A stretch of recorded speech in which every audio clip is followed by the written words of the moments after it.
xibaar yu wér te wóor ca tàng ba abonnez-vous pour ngeen di mën di jot suñuy vidéo. daleen ak jàmm seen chaîne bi di Buzz 221 HD kii di Waly Diouf Bodian di directeur général bu port autonome bu Dakar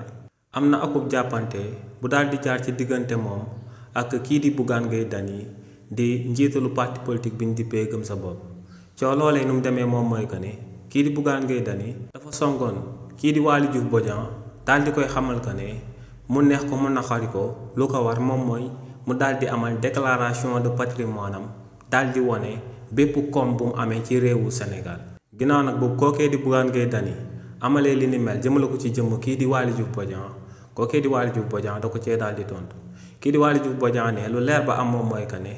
lu tax a jug kookee di Bougane Gueye Dany ginnaaw ba mu koy song bëgg mu daal di amal déclaration de patrimoine am maanaam mu daal di fësal bépp koom bu mu daal di amee ci réewu Sénégal ne kookee daa amoon ay motivation politique yu laaxu woon ci ginnaawam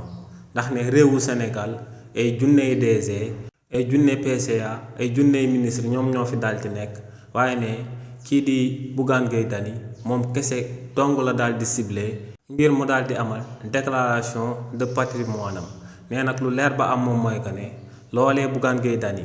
bëgg mu daal di amal du ko amal tey du ko amal suba ci réewu Sénégal ndax ne déclaration de patrimoine ne